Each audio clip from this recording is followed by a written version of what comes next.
हरिओम। आज हम श्री रामचंद्र जी के शुभ अवतार का वर्णन करेंगे। आपको हमारी वीडियो अच्छी लगे तो इसे लाइक और सब्सक्राइब जरूर करें। एक बार पार्वती जी ने भगवान शंकर से कहा कि श्री हरि ने मनुष्य का अवतार लेकर पृथ्वी पर क्या क्या कार्य किए, मुझे आप विस्तार से समझाइए। पार्वती की प्रबल इच्छा जान करके भगवान शंकर कहने लगे, जब जब होई धर्म की हानि, बाढ़े असुर अधम अभिमानी, तब तब प्रभु धरि विविध शरीरा, हरहि कृपा निधि सज्जन पीरा।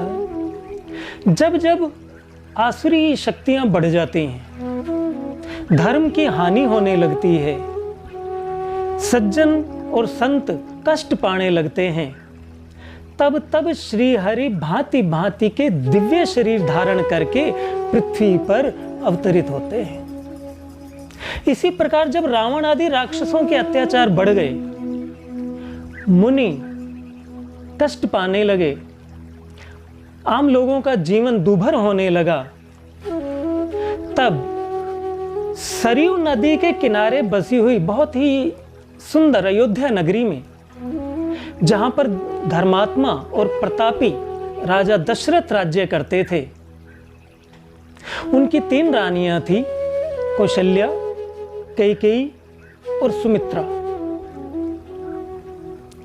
वह राज्य हर प्रकार से धन धान्य से परिपूर्ण था, मंगल कार्य उसमें निरंतर होते रहते थे।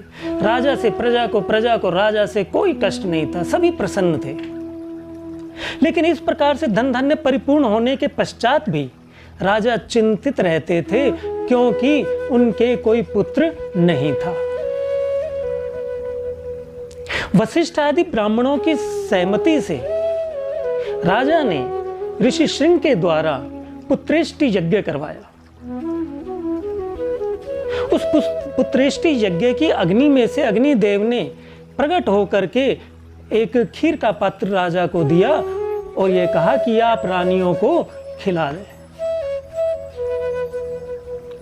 राजा ने बड़ी प्रसन्न मन से वह पात्र लिया, उसमें से आधा अपनी रानी कौशल्या को, आधे में से आधा रानी कैकेयी को, बाकी जो बचा उसके 2 भाग करके कौशल्या और कैकेयी के हाथ में रख करके, फिर कुछ मन में विचार करके उनसे लेकर के वो दोनों भाग सुमित्रा को दे दिए। रानियों ने पूर्ण श्रद्धा के साथ उस खीर को खाया।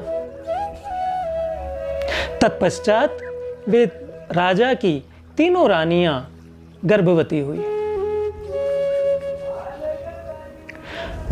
नौमी तिथि मधुमास पुनीता, शुक्ल पक्ष अभिजित हरि प्रीता, मध्य दिवस अति शीत न घामा, पावन काल लोक विश्राम। बाबा तुलसीदास जी कहते हैं कि चैत्र मास की शुक्ल पक्ष की 9वीं तिथि को अभिजित मुहूर्त में, दिन के मध्य भाग में, जब ना अधिक गर्मी थी ना अधिक सर्दी थी, ऐसे पवित्र समय में श्री हरि ने कौशल्या के गर्भ से जन्म लिया। उसके पश्चात कैकेयी के पुत्र उत्पन्न हुआ और उसके पश्चात सुमित्रा के 2 पुत्र उत्पन्न हुए। वाल्मीकि रामायण के अनुसार श्री रामचंद्र जी का जन्म पुनर्वसु नक्षत्र और कर्क लगन में हुआ। कैकेयी के पुत्र का जन्म पुष्य नक्षत्र और मीन लगन में हुआ। सुमित्रा के पुत्रों का जन्म श्लेषा नक्षत्र और कर्क लगन में हुआ। जब दासियों ने बच्चों के रोने की आवाज सुनी, वो इधर उधर दौड़ी, और जब राजा ने कानों से पुत्रों का जन्म सुना तो उनके तो आनंद छा गए, तो ब्रह्मानंद में समा गए। उनका शरीर पुलकित हो गया, रोम रोम हर्षित हो गया, नैनों में उनके खुशी समाती नहीं है। और जब यह समाचार अयोध्या नगरी में गया तो पूरी नगरी में ढोल नगाड़े बजने लगे, पूरी अयोध्या को सजा दिया गया। ऐसे लगा जैसे अयोध्या नगरी खिल उठी हो। राजा के तो और आनंद समाता ही नहीं है। राजा ने ब्राह्मणों और याचकों को भरपूर दान दिया। बच्चों के जन्म के 11वें दिन ऋषि वशिष्ठ जी ने उनके नामकरण संस्कार किए। उन्होंने कौशल्या पुत्र के नाम राम, कैकेयी पुत्र का नाम भरत और सुमित्रा के पुत्रों के नाम लक्ष्मण और शत्रुघ्न किए। व्यापक ब्रह्म निरंजन निर्गुण विगत विनोद, सो अज भक्ति प्रेम बस कौशल्या की गोद।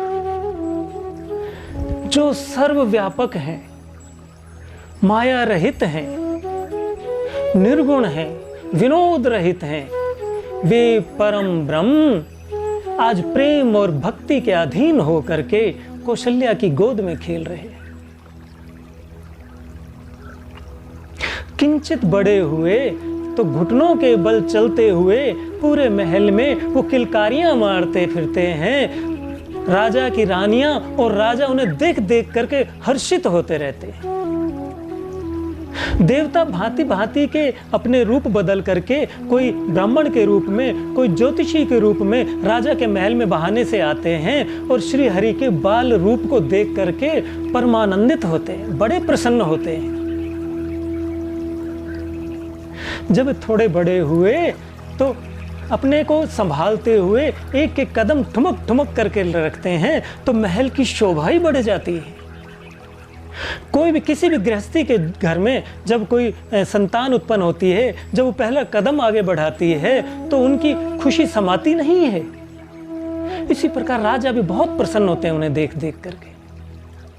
जो बारक कहे तो तेरी बाता, सुनहि मुदित मन पितु और माता। और जब वे तोतली तोतली भाषा में बात करते हैं, उन्हें सुन करके माता और पिता उनके बहुत ही प्रसन्न होते हैं। उन्हें देख देख करके राजा हर्षित होते रहते हैं, रानियां प्रसन्न होती रहती हैं। और इस प्रकार वे रामचंद्र जी और उनके तीनों भाई उस राजा के महल में बढ़ने लगे।